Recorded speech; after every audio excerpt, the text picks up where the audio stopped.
Buenos días, tardes o noches a todos y todas. Mi nombre es Valentín Velázquez y en la clase de hoy hablaremos de la anatomía del riñón. El riñón es un órgano par ubicado a ambos lados de la columna vertebral, en los segmentos T11 hasta L2 o L3, en relación con las últimas dos costillas.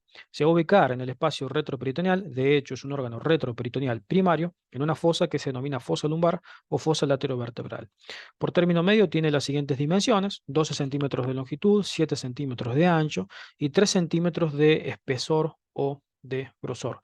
Presenta un aspecto de color rojizo claro y se dice que tiene forma de judía o de habichuela.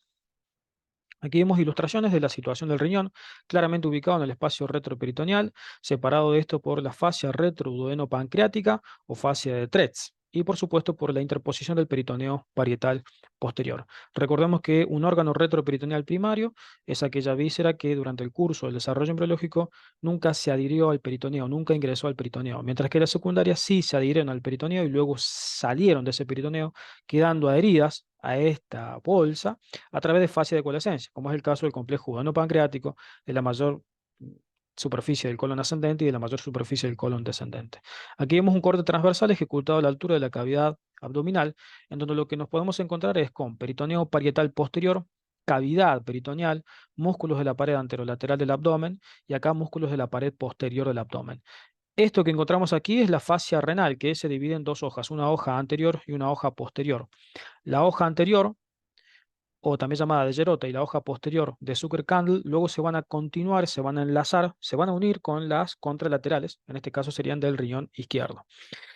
Y esta fase renal junto con sus hojas permiten la delimitación de este espacio en donde se ubica el riñón, que se denomina celda renal. La celda renal se encuentra abierta hacia medial y hacia inferior.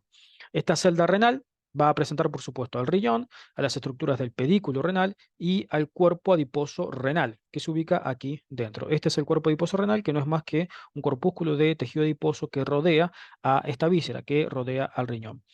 Ahora bien, esta fascia renal luego se une con la fascia transversalis, ¿sí? Aquí la continuación de la fascia renal con la fascia transversalis. Y la fascia transversalis hacia medial se une con la fascia que cubre los músculos de la pared posterior del abdomen, es decir, al músculo psoas mayor y al músculo cuadrado de los lomos, cuando existe también al músculo psoas menor. Este espacio que se encuentra dentro de las dos hojas de la fascia renal, dijimos que era la celda renal o, sí, celda renal, básicamente. Y hacia posterior se delimita otra celda que es la celda pararrenal o retrorrenal, que presenta un cuerpo adiposo que se denomina cuerpo adiposo retrorrenal o cuerpo adiposo retrorrenal de Gerota, ¿sí? Es este cuerpo adiposo que lo podemos encontrar aquí, que se ubica aquí en este sector. Ahora bien, desde la configuración externa decimos que esta víscera presenta dos caras, una anterior, que es la que estamos visualizando, y otra posterior, y a su vez dos bordes, un borde lateral convexo y un borde medial interrumpido en su segmento medio por el hilio renal. La cara anterior del riñón presenta, tanto la cara anterior como la cara posterior presentan este aspecto rojizo claro y algunas estriaciones que son vestigios del aspecto lobulado que tiene el riñón en el desarrollo intrauterino o el riñón de un neonato. Es decir, el riñón de un neonato presenta un aspecto más dividido en lóbulos, con estrías más pronunciadas que en el adulto, que es el caso de la ilustración que estamos visualizando. El borde lateral es convexo, dijimos, y se orienta hacia abajo y hacia medial. Y el borde medial se encuentra interrumpido en su segmento medio por el hilio renal, delimitado por dos salientes que visualizamos claramente aquí en la representación. Este hilo renal va a permitir el ingreso del pedículo vásculo nervioso renal, es decir, que desde anterior hacia posterior, este pedículo va a estar conformado por la vena renal, por la arteria renal prepiélica, que se encuentra por delante de la pelvis renal, a la pelvis renal y por último la arteria renal retropiélica, o la que está por detrás de la pelvis renal. Luego aquí vemos la formación del uréter y existe un ligamento que une el uréter con el riñón, que se llama ligamento urétero-renal o ligamento de Navarro por su eponimia. El otro detalle que podemos encontrar aquí es la cápsula renal. Esta es la cápsula fibrosa del riñón, que es independiente de la cápsula suprarrenal, y va a enviar esta cápsula fibrosa del riñón tabiques hacia el parénquima renal para la formación de los lóbulos y lobulillos renales, en donde se va a desarrollar la función de filtración de este órgano.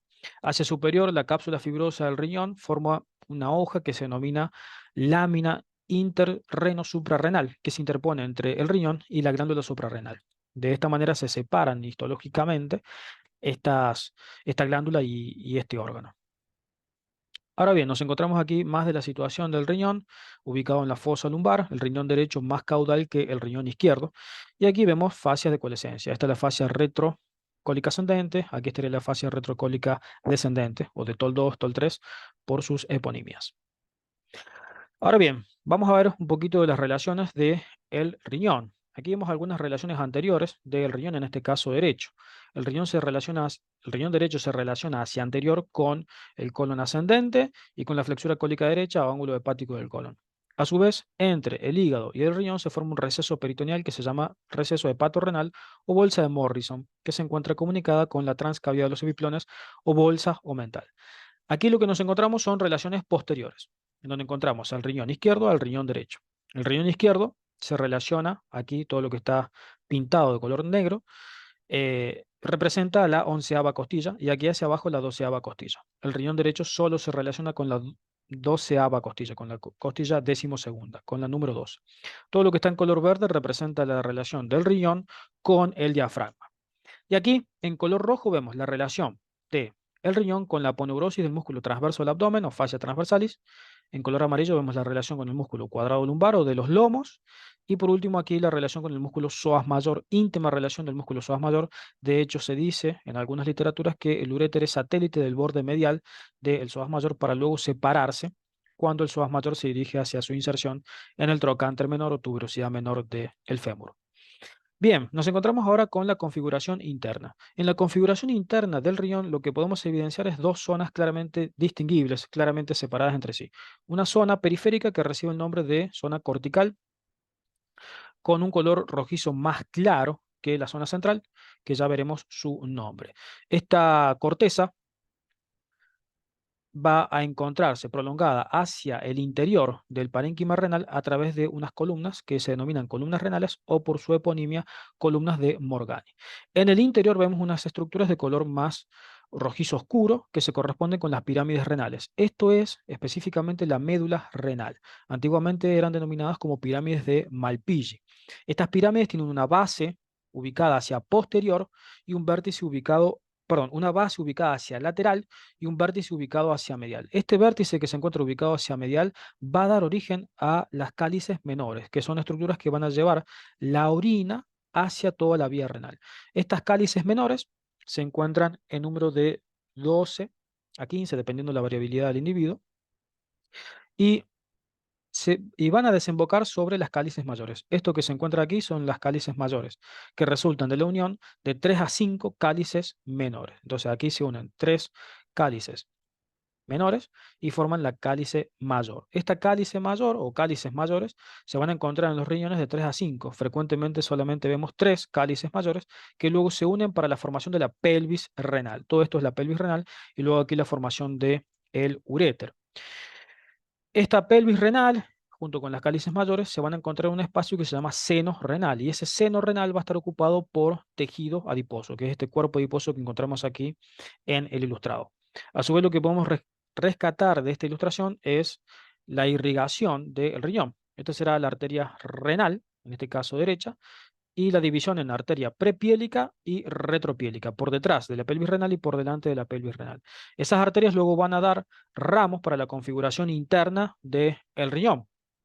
Van a dar ramos que son corticales, luego ramos que son medulares, y a su vez esos ramos van a dejar ramos radiculares para justamente la configuración interna del riñón. Todo esto es irrigación funcional del riñón. Un poquito más de la vasculatura. Las arterias renales recordamos que son ramas colaterales de la aorta descendente abdominal. Justo nacen al punto de emergencia de la arteria mesentérica superior. Estas arterias renales van a dejar como primer ramo colateral a la arteria suprarrenal inferior, que aquí se ubica yéndose hacia el parénquima de la glándula suprarrenal. Y luego van a dejar diferentes ramas para los lóbulos del riñón, justamente. Entonces, estas arterias renales van a dejar, en principio, arterias corticales y arterias medulares. Una vez que dejan las arterias corticales y medulares, dejan ramos segmentarios, que van a permitir luego la delimitación de los segmentos renales. Dejan un ramo segmentario anterior, inferior, y luego un ramo segmentario posterior y inferior. Luego las arterias segmentarias se van a dividir en arterias interlobulares para luego dar lugar a las arterias interlobulares que van a dar origen a las arterias arqueadas, que es esta que encontramos aquí. Estas son las arterias arqueadas que representarían las últimas arterias de esta irrigación arterial de esta víscera. Bien, aquí un poquito más. Esto es drenaje venoso. El drenaje venoso sigue el mismo curso que la irrigación arterial, en sentido contrario. Nacen a partir de unas venas corticales radiadas o venas estrelladas que antiguamente se denominaban como venas estrellas de Bereyen. Estas venas estrelladas van a dar origen a las interlobulares y las interlobulares a las arqueadas o arciformes. Luego estas venas arqueadas o arciformes van a unirse para conformar a las arterias interlobulares y esas venas interlobulares, perdón, son las que dan origen a la vena renal. Bien, aquí la segmentación renal, la irrigación arterial, venosa y la formación de los cálices renales y la vía urinaria permite la delimitación de los segmentos del riñón. Se puede dividir entonces un segmento superior, un segmento anterior-superior, un segmento anterior-inferior y un segmento inferior. En la vista anterior, esto es una vista anterior. En la vista posterior, lo único que se modifica es un segmento posterior, que está dado por esta arteria retropiélica o arteria posterior, que solamente da un segmento posterior. Bien, aquí vemos a la vena renal. Recordemos que la vena renal derecha presenta un trayecto más corto que la vena renal izquierda. La vena renal izquierda va a pasar por el compás aórtico mesentérico de Wilkie, que es este ángulo formado entre la arteria mesentérica superior y la arteria aorta, la cara anterior de la arteria aorta. Esto es vena renal izquierda y esto es la tercera porción del duodeno. Esta vena renal izquierda tiene como diferencia con respecto a la homóloga derecha que recibe el drenaje venoso procedente de los vasos testiculares, de la vena testicular o ovárica, dependiendo el sexo. Muy bien, esto ha sido todo. Espero que les haya gustado y servido y nos veremos en siguientes vídeos. Saludos.